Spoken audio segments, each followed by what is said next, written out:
खामोश वाकयात में नए आने वाले दोस्तों से गुजारिश है कि चैनल को जरूर सब्सक्राइब करें और बेल आइकन पर जरूर क्लिक करें ताकि हर नई आने वाली वीडियो का नोटिफिकेशन आपको बर वक्त मिल सके। तो चलते हैं आज के एपिसोड की जानिब। अपने फ्लैट में दाखिल होते ही उसने सारी लाइट्स ऑन की थी। पूरा लाउंज रोशनी से जगमगा गया। धीरे धीरे कदम उठाती वो सोफे तक गई और अपना दुपट्टा और बैग उतार कर वहीं रखा। वो गायब दिमागी और खाली खाली नजरों से यहाँ वहाँ देखने लगी। ये 2 कमरों का छोटा सा फ्लैट था जहाँ वो नादिया के साथ 3 साल पहले शिफ्ट हुई थी। अनाया ने जब जॉब शुरू की थी उसके 5 माह बाद ही उसने वो मोहल्ला छोड़ दिया था। वो आंटी को अपने साथ लिए इस पोश इलाके में आ गई थी जहाँ इस 3 मंजिला बिल्डिंग में एक छोटा मगर खूबसूरत सा फ्लैट उसने रेंट पर लिया था। उसकी माहाना तनख्वाह तो इतनी थी ही कि वो आराम से उसका किराया अदा कर सके। एकदम से बीते दिन उसके जहन में बाज़गुश्त करने लगे। आंटी के साथ गुजारे आखिरी दिन। वो और आंटी एक दिन यूं ही रात का खाना खाने के बाद टीवी पर कोई ड्रामा देख रहे थे जब अनाया ने किसी ख्याल के तहत टीवी की आवाज़ आहिस्ता की। अपनी तवज्जो उनकी जानिब मबजूल की। आंटी, जिंदगी कितनी अजीब है ना, वो उनसे इस्तफसार करने लगी। और तुम्हें क्यों ऐसा लगा? वो भी उसकी जाने मुतवज्जा हो चुकी थी। झुर्रियों ज़दा चेहरे पर नज़र की ऐनक लगाए अपने गिर्द शाल ओढ़े वो बहुत कमज़ोर रहने लगी थीं। आपकी और मेरी ज़िंदगी एक जैसे ही तो है ना। आपके वालिदैन भी नहीं थे और मेरे भी। आपने अपनी पसंद से शादी की और मैंने भी ऐसे ही एक गलती की। आपने भी तन्हा उम्र गुजारी और अब मैं भी तन्हा ही हूँ। आपकी ज़िंदगी में मामू जैसे भाई थे और मेरी ज़िंदगी में माँ जैसी खाला यानी आप हैं। आपको भी मोहब्बत में धोखा मिला और वो ज़रा ताक़ुफ़ भर रुकी और मुझे भी। कितना अजीब है ना ये सब। और आपने मेरे बचपन में ख्वाहिश की थी कि मैं आपके पास रह जाऊं, लेकिन ये नहीं हो सका। और अब किस्मत का खेल देखे मैं आपके पास आ गई हूं हमेशा के लिए। क्या आपने सोचा था कि आपकी ये ख्वाहिश इस उम्र में जाकर कहीं ना कहीं पूरी हो जाएगी? वो अब उनसे पूछ रही थी। उसकी सारी बात तवज्जो से सुनती नादिया उसके पूछने पर जवाबन मुस्कुराई थी। इसका मतलब तो ये हुआ ना कि मेरी तुमसे मोहब्बत इतनी गहरी थी जो तुम्हें मेरे पास खींच लाई। उनकी बात पर वो दिल खोल कर मुस्कुराई थी। बिल्कुल, इसमें तो कोई शक नहीं। और मैं आपको कभी खोना नहीं चाहती आंटी। वो उनके करीब हुई और अपना सर उनके कंधे पर रख कर बोली तो वो उसकी बात पर अफसरदा सा मुस्काई। लेकिन उसकी बातों से कहीं अंदर ही अंदर वो परेशान थी। ये उस रात का वाकया था जब वो सोने के लिए लेटने ही लगी थी कि नादिया अचानक से उसके कमरे में आई थी। उन्हें नींद नहीं आ रही थी तो वो उसके पास आ गई। दोनों बहुत देर तक बातें करती रही थीं। अनाया, मैं कुछ कहूंगी, उसे ध्यान से सुनना मेरे बच्चे और समझना। अचानक से वो उसके हाथ थाम कर गोया हुई। देखो, जिंदगी हर वक्त एक जैसे नहीं रहती। जरूरी नहीं कि मैंने जैसे तन्हा उम्र काटी है तुम भी ऐसे ही गुजारो। और बेटा, औरत के लिए इस माशरे में तन्हा जिंदगी गुजारना बहुत कठिन होता है। वो तो मेरी खुशकिस्मती थी कि फैसल भाई ने मुझे सहारा दिया और मैं जिस मोहल्ले में रहती थी मुझे वहाँ अच्छे हमसाए मिल गए जिन्होंने मेरा बहुत साथ दिया। मुझे नौकरी के लिए घर से निकलना नहीं पड़ा।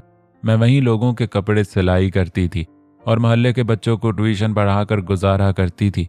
लेकिन तुम बाहर निकलती हो नौकरी के लिए, तुम्हें 100 तरह की दुश्वारियां पेश आ सकती हैं और मैं नहीं चाहती कि तुम किसी भी मुश्किल में पड़ो। और अब मैं तो सारी जिंदगी तुम्हारे साथ रहूंगी नहीं। मुझे एक दिन इस दुनिया से रुखसत होना है। वो रसानियत से कह रही थी कि उनकी आखिरी बात पर अनाया का दिल लर्जा था। आंटी, ऐसे क्यों कह रही हैं?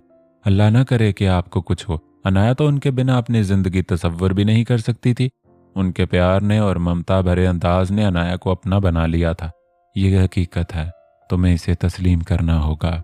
मैं नहीं चाहती कि तुम तन्हा जिंदगी बसर करो, इसलिए कह रही हूं छोड़ दो अपनी जिद और अपने घर वापस चली जाओ। नहीं, मैं वापस नहीं जाऊंगी क्योंकि मेरा वहां कोई मुंतजर नहीं। मेरा ताल्लुक सिर्फ मेरे मामू से था। वो नहीं रहे तो मेरा इस घर से कोई ताल्लुक नहीं रहा, क्योंकि मुझे अगर अपना समझा जाता तो मुझे कभी इस घर से निकाला ना जाता। वो जिद्दी लहजे में बोली। और कैफ, उससे तो तुम्हारा ताल्लुक है ना? उसके जिक्र पर अनाया अपने लब भींच गई। अगर वो तुम्हारे पास वापस आए तो उसे एक मौका जरूर देना बेटा, क्योंकि मैं जानती हूं जैसे तुम समझ रही हो वैसा नहीं है। अक्सर तो आंखों देखा भी सच नहीं होता, और ये तो फिर तुमसे किसी ने आकर कह दिया और तुमने मान लिया। आप इतने यकीन से कैसे कह सकती हैं? मैंने उसे कॉल की थी और उसका फ़ोन नताशा ने सुना था। वो इतनी देर रात क्या कर रही थी उसके साथ? इसका और क्या मतलब हो सकता है आंटी? ये सब तू नहीं जानती, लेकिन इतना ज़रूर कहूँगी उसे इसके हिस्से का सच कहने का ज़रूर मौका देना। उन्होंने उसे तलकीन की थी, और मेरी बात पर गौर ज़रूर करना, और ये मेरी आखिरी ख्वाहिश समझो कि मैं चाहती हूँ तुम वापस चली जाओ। उन्होंने धीमे से कहा। आंटी, आप अचानक ये सब बातें क्यों कर रही हैं? उनकी बातों से सही मानों में उसका दिल घबराया था। बस आज दिल चाह के कह दूं, फिर न जाने मौका मिले या ना मिले। वो उदास सा बोली तो अनाया फौरन से उनके सीने से लग गई थी, और उस रात उनके कमरे से जाने के बाद वो सो ना सकी थी। दिल में अजीब वसवसे और अंदेशे सर उठाने लगे। सुबह फजर की नमाज के बाद भी जब उसके दिल को सुकून न मिला तो वो उनके कमरे में उनके पास चली गई, तो वो वसवसे और अंदेशे हकीकत बने उनके सामने थे। आंटी उसे तन्हा छोड़कर इस दुनिया से जा चुकी थी। अनाया को इतना गहरा सदमा हुआ था कि उनके जाने के बाद कितने ही दिन वो बीमार रही थी। उस रात का सोचकर उसकी आंखें भीग चुकी थी। वो सोफों के दरमियान रखे सेंटर टेबल के साथ नीचे फर्श पर बैठी थी। दिमाग ने अब काम करना शुरू किया। उसे क्या करना चाहिए? क्या वो जॉब छोड़ दे? क्या वो फिर से कहीं चली जाए जहां वो उसे ढूंढ न सके? अनगिनत सवाल उसके जहन में उठने लगे। उसे अपना सर घूमता हुआ महसूस हुआ तो वह अपना सर दोनों हाथों में थाम गई। मैं ये कैसे करूं? कहाँ जाऊंगी? कब तक भागूंगी? मैं नहीं कर सकती ये सब। मैं इतनी बहादुर, इतनी मजबूत नहीं हूं। वो खुद से बड़बड़ा रही थी। ना जाने कितने लम्हे वो वहीं बैठी मुख्तलिफ सोचों में घिरी रही। एक कुशादा साफ सड़क पर स्ट्रीट लाइट्स चल रही थीं। वो अपनी गाड़ी के अंदर बैठा सामने बिल्डिंग की सिम देख रहा था जहां अनाया रहती थी। उसकी सीवी पर यहीं का एड्रेस लिखा था और उसका नया फ़ोन नंबर भी कैफ हासिल कर चुका था। बाकी तफसील के मुताबिक उसके मैनेजर ने बताया था कि यहाँ वो अपनी खाला के साथ रहती थी, जो अमूमन उसकी महरूम वालदा की दोस्त थीं, और उनका इंतकाल 1 महीना पहले हुआ था। इसी वजह से वो 1 महीने से लीव पर थी। सामने निगाहें मरकूज किए वो मुसलसल किसी गहरी सोच में गुम था। दिल तो चाह रहा था अभी गाड़ी से निकले और उसके पास जाकर उसे अपने सीने से लगा ले, लेकिन 5 साल उनके दरमियान हायल थे। दिल बेकरार था उसे एक बार फिर देखने के लिए, मगर चाह कर भी वो ये नहीं कर सकता था, क्योंकि बहुत सारी बातें थीं जो कहनी थी, बहुत शिकवे थे जो करने थे। कैफ ने गहरी सांस हवा के सुपुर्द की और गाड़ी स्टार्ट करता अब वापस इस्लामाबाद जा रहा था। ये मंजर साइमा बेगम के कमरे का था, जहां वो जाए नमाज पर खड़ी ईशा की नमाज पढ़ रही थी। हैदर चंद पल पहले ही उनके कमरे में आया था और अब दीवान पर बैठा उनकी नमाज खत्म होने का इंतजार कर रहा था। साइमा बेगम जैसे ही वितर पढ़कर उठी तो हैदर को देखकर मुस्कुराई थी। जवाबन हैदर ने भी मुस्कुराकर उनको देखा।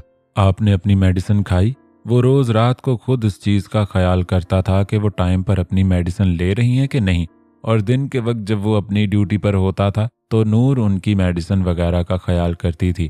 फैसल साहब के जाने के बाद से वो अपना बिल्कुल ख्याल नहीं करती थी।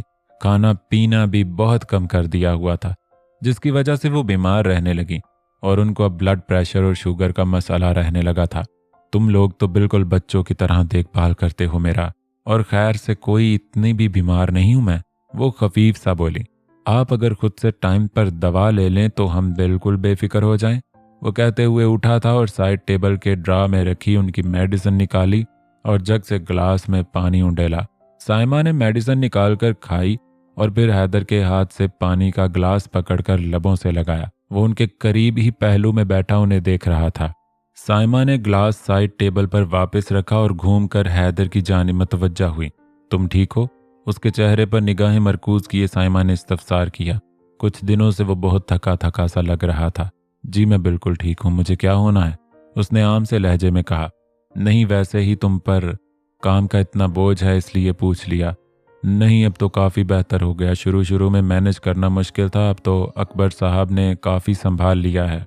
हैदर, मैं जब भी तुमसे ये बात करती हूँ तुम टाल देते हो बेटे। शादी क्यों नहीं कर लेते अब? माँ प्लीज़, फिर से वही टॉपिक? मुझे नहीं करनी शादी। तो क्या यूं ही अनाया का इंतज़ार करते रहोगे? अपने गोद में धरे हाथों पर नजरें झुकाए आखिर आज उन्होंने वजह पूछ ही ली। तो क्या नहीं करूं इंतजार? लेकिन वो किसी और के निकाह में है हैदर। मैं नहीं मानता इस निकाह को। उसने अनाया को ब्लैकमेल किया था इस निकाह के लिए। तो फिर वो घर क्यों नहीं आती? तुम मुझे उसके पास ले जाओ, मैं अपने किए की माफी मांगकर उसे मना कर ले आऊंगी। वो जज्बाती हुई। माँ वो नहीं आना चाहती वापस। मैं बहुत कोशिश कर चुका हूँ, वो मायूसी से बोला। मेरी वजह से नहीं आ रही। मैंने उसके साथ बहुत गलत किया है हैदर। मुझे ये नहीं करना चाहिए था। वो हमसे दूर है, इस घर की बेटी है वो, और फिर भी उसे यूं तन्हा जिंदगी गुजारनी पड़ गई मेरी वजह से। फैसल मुझसे नाराज ही चले गए और तुम्हारी इस हालत की भी मैं ही जिम्मेदार हूँ। वो एकदम आबदीदा हो गई। माँ प्लीज, वो आपसे बिल्कुल नाराज नहीं है। आप खुद को हल्कान मत करें, वो खुद से खफा है बस। हैदर ने उनके हाथ थामकर उन्हें वजाहत दी। नहीं, वो मुझसे नाराज है और उसे होना भी चाहिए, इसलिए वो वापस घर नहीं आती क्योंकि मैंने उससे जलील करके निकाला था। फिर वो क्यों यहाँ वापस आएगी? मेरी गलती थी, इस वक्त मैं खुद गर्ज बन गई थी। मुझे इस समय सिर्फ तुम्हारा घर छोड़कर जाना और तुम्हारे दिल टूटने का गम ज्यादा था। वो आंसू बहाती पशेमान नजर आ रही थी। प्लीज माँ, संभालें खुद को, सब ठीक हो जाएगा। मैंने आपसे वादा किया था ना, मैं उसे वापस लाऊंगा तो ऐसा ही होगा। हैदर पुरअज़्म सा कहता उन्हें यकीन दिलाने लगा। घर पहुंचते ही कैफ ने उमर को फोन पर अनाया के मिलने की इत्तला दी थी, जिसे सुनकर वो एक पल को हैरान हुआ था और फिर बेहद खुश। न जाने किसकी दुआएं कबूल हुई थीं और उसके जिगरी यार का इंतजार खत्म हुआ था। उमर, मुझे कैसे पता नहीं चला यार, वो यहीं इतने करीब थी और मैं पागलों की तरह कहां कहां उसे तलाश करता रहा। वो उदासी से बोला। यार हमें क्या मालूम था, हमें तो नूर ने जो बताया था हमने उस हिसाब से उनके हर रिश्तेदार से पता करवाया था। यहाँ तक कि जैनब और उसकी मुश्तरका दोस्तों के यहाँ भी वो नहीं मिली थी। और जब खुद उसका कजन आर्मी में होने के बावजूद उसे ढूंढ नहीं सका था तो तू किस खेत की मूली था? वो आखिर में मजाहिया बोला था, जबकि हैदर के जिक्र से कैफ का हल कड़वा हुआ था। उस कमीने का जिक्र मेरे सामने मत किया कर। कैफ और हैदर अपनी आखिरी मुलाकात के बाद भी उसे मजीद नापसंद करने लगा था। अच्छा छोड़ उसे, तूने बात किया ना ऐसे? उमर मौजू तब्दील करते हुए बोला। नहीं। तो अब किस चीज का इंतजार है? खाला अंकल को बताया? नहीं, उनको अभी नहीं बताया। वैसे भी परसों उनकी फ्लाइट है, तुम्हारे यहाँ से वापस आ जाएंगे, तब बात करूंगा। और अभी मुझे वक्त चाहिए, उसने अपनी आंखें मसलते हुए बताया। अब किस चीज के लिए वक्त चाहिए? 5 साल काफी नहीं थे? उमर तो हैरान हो रहा था। ये 5 साल ही तो बीच में आ चुके हैं हम दोनों के। पता नहीं क्या बोल रहा है। उमर को तो कभी जिंदगी में इस बंदे की मंतक समझ नहीं आई थी। उमर, आसान नहीं है ये सब। अच्छा भाई, जो करना है, लेकिन ये बता, मैं जैनब को बता दूं अनाया के बारे में कि नहीं? वैसे बता दूंगा तो कहेगी अभी इसी वक्त मुझे पाकिस्तान जाना है अनाया से मिलने। अपने सवाल का जवाब वो खुद ही देते हुए बोला। कैफ धीमे से मुस्कुरा दिया। बस फिर पता है ना, तो अभी ना बता उसे, कुछ वक्त तक बताना, तब तक मैं देखूं मैडम का मूड क्या है। चल ठीक। उमर ने कहकर फोन बंद कर दिया तो कैफ ने कॉन्टैक्ट लिस्ट खोलकर अनाया का नंबर निकाला जो उसने ए लिखकर सेव किया था। अब वो उसका व्हाट्सएप चेक करने लगा। जो ही उसने चैट खोली तो वहां लास्ट सीन दोपहर 4 बजे का था, यानी उसके बाद से वो ऑनलाइन नहीं आई थी। कैफ ने उसकी डीपी खोली जो एक रैंडम फोटो थी। अपनी खुद की डीपी तो वो पहले भी नहीं लगाती थी। कैफ ने फोन बंद किया और उसे बेड पर उछालता बाथरूम की जानिब बढ़ गया। अगली सुबह जब वो ऑफिस पहुंची तो अपने कैबिन में बैठे हुए वो खुद को उस सब के लिए तैयार कर चुकी थी। जो भी हुआ उसे इस सब का सामना करना होगा। ना वो ये जॉब छोड़ सकती थी, ना वो कहीं जा सकती थी। अगर आंटी आज जिंदा होती तो शायद वो ये जॉब छोड़ देती और यहाँ से कहीं चली जाती, लेकिन अब वो तन्हा थी। अपने तमाम ख्यालों को झटक कर वो सामने रखे लैपटॉप पर वो अपना काम करने लगी। जब रुबीना उसे बुलाने की गर्ज से उसके कैबिन में आई थी। अरे अभी तक यहीं हो? चलो कॉन्फ्रेंस रूम में, बॉस ने मीटिंग के लिए बुलाया है, वो उसे कहती उसका हाथ थामकर उठा चुकी थी। अरे अरे, लेकिन क्यों? कौन सी मीटिंग और अचानक से कहां से आ गई? हाँ, क्या मतलब अचानक से मीटिंग? ऐसे ही होती है। और वैसे भी उस दिन तो बस हमारा इंट्रोडक्शन हुआ था। आज जाहिर हमें सारी तफसील से आगाह किया जाएगा और हो सकता है यार किसी को निकाल भी दें या हमसे कह दें कि आप सब लोग फारिग हैं, यहाँ नया स्टाफ आएगा। वो अपना खदशा जाहिर करने लगी तो अनाया ने नाक चढ़ाई थी। ऐसी नौबत आएगी तो उसके निकालने से पहले ही मैं खुद रिजाइन कर दूंगी। कैफ ऐसा कुछ करे और उसकी अना ना आए बीच में, ऐसा कैसे हो सकता था? अरे वाह वाह, तुम तो तैयार बैठी हो। लेकिन भाई मैं कहीं नहीं जाऊंगी, और वैसे भी इतने हैंडसम बंदे के अंडर काम करने का मौका कौन कमबख्त कमाना चाहेगा? वो फिर से उसके अलाप झपने लगी। अब मीटिंग के लिए देर नहीं हो रही? अनाया ने उसे घूर कर कहा था। हाँ हाँ चलो चलो। वो जल्दी से संभल कर कहती बाहर निकल गई तो अनाया भी उसकी तकलीद करते हुए बाहर निकली। सारा स्टाफ इस वक्त कॉन्फ्रेंस रूम में जमा था। कैफ हेड चेयर पर बैठा था। उसकी बाएं जानिब तीसरी कुर्सी पर अनाया विराजमान थी। वो तो सबसे आखिर में बैठना चाहती थी, लेकिन रुबीना जबरदस्ती उसे अपने साथ बिठा गई कि यहाँ से बॉस को ज्यादा करीब से देख सकेगी। अनाया तो जब्त करते हुए बैठ गई थी, लेकिन अपनी नजरें वो झुकाए हुए थी। कैफ की दाएं जानिब उसकी सेक्रेटरी खड़ी उन्हें ब्रीफ कर रही थी।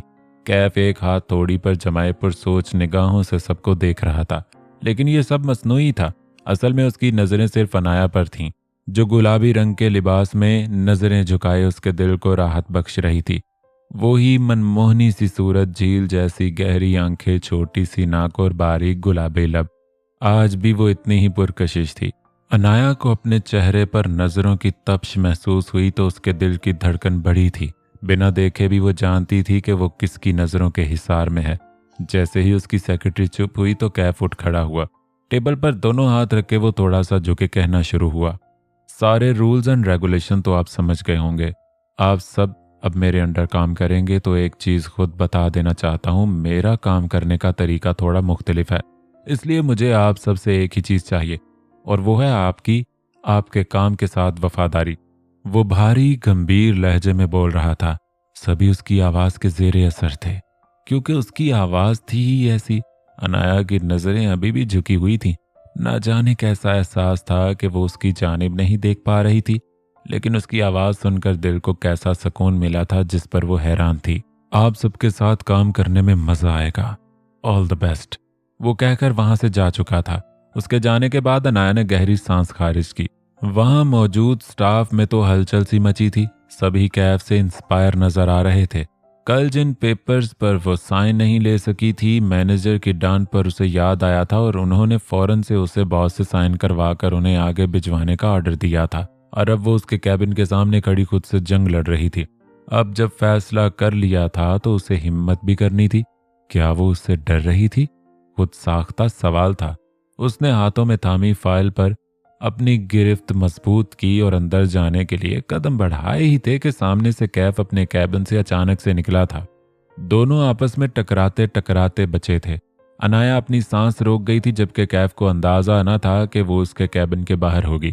दोनों कितने लम्हे एक दूसरे के चेहरे को इतने करीब से देखते रहे थे, लेकिन कैफ बर वक्त खुद को संभाल कर उसके पास से गुजर कर जाने लगा तो अनाया उसकी पुश्त को गायब दिमागी से देखती रही। फिर एकदम ख्याल आया कि वो उससे पेपर साइन करवाने आई थी। वो तेजी से उसके पीछे गई थी। सर, कुछ पेपर्स पर आपके अर्जेंट साइन चाहिए थे, आप प्लीज इनको एक बार पढ़कर साइन कर दें, वो उसके साथ साथ चलते हुए कह रही थी। कैफ के कदम रुके तो अनाया ने भी अपने पैरों को ब्रेक लगाई। वो उसकी तरफ पलटा था। मिस, जो भी आपका नाम है, ये क्या तरीका है काम करवाने का? आपको नजर नहीं आ रहा मैं कहीं जा रहा हूं और आप मुझे यूं रास्ते में रोक कर चाह रही हैं कि मैं यहां खड़ा खड़ा इन पेपर्स को पढूं और फिर साइन भी करूं? वो सख्ती से बोला, जबकि अनाया तो इस बात पर हैरत ज़दा थी कि उसे उसका नाम नहीं याद या जानबूझ कर कर रहा है। वो मैं आपके कैबिन ही आ रही थी, लेकिन आप वहां से चले आए। तो इसका मतलब ये होता है कि मैं नहीं हूं तो आप बाद में आए, ये नहीं कि ऐसे इल मैनर्ड तरीके से बीच रास्ते में मुझे रोककर शुरू हो जाएं। अनाया तो ऐसे ही चुपचाप खड़ी सुनती रही। नो एक्सक्यूज मी, वो कहे वहां से चला गया तो अनाया शौक सी वहां खड़ी रही। उसका रवैया अजीब था। जैसे ही वो वापस आया तो अनाया उसके कैबिन में जा पहुंची और अब वो सामने रखी फाइल पढ़ने में मसरूफ था। ये आपने तैयार की है? वो फाइल के सफ़े पलटता बिना उसकी सिम देखकर पूछ रहा था। जी, अनाया ने जवाब दिया। बकवास, ऐसे लग रहा जैसे कॉलेज में पढ़ने वाली किसी लड़की की असाइनमेंट हो। उसने फाइल बंद की और अपने सामने से उठाकर उसके सामने रख दी। वो उसकी टेबल के दूसरी जानिब ही खड़ी थी। उसकी बात पर अनाया का मुंह ही खुल गया था। इसे ले जाएं और दोबारा से इस पर काम करें, वो तहक्कुम भरे लहजे में बोला। लेकिन सर, मैं हमेशा से ऐसे ही काम करती आई हूं, आप एक बार फिर से। उसकी बात मुकम्मल होने से पहले ही उसने टोक दिया था। पहले आप कैसे काम करती थी? दैट्स नॉट माई कंसर्न, लेकिन मेरे अंडर ऐसे काम नहीं होता, जैसा कहा है वैसा करें, वो तो टोक अंदाज में बोला था। अनाया ने अपने हाथ की मुट्ठी भींचकर गुस्सा कंट्रोल किया था, वरना दिल चाह रहा था कि 2-3 सुना दे उसे। वो जानबूझकर ऐसा कर रहा था। वो सब समझ रही थी। वो ऐसे ही खड़ी रही तो कैफ, जो अब फोन में मसरूफ हो चुका था, उसने अपनी निगाहें उठाकर सवालिया अंदाज में उसकी ओर देखा था। अंदाज ऐसा था जैसे कह रहा हो, क्यों खड़ी हो, निकलो अब। अनाया पैर पटक कर वापस मुड़ी और उसके कैबिन से बाहर निकल गई। उसके जाते ही कैफ के चेहरे पर एक दिल फरेब मुस्कुराहट दर आई। अभी तो बस शुरुआत है स्वीट हार्ट, आगे आगे देखो होता है क्या।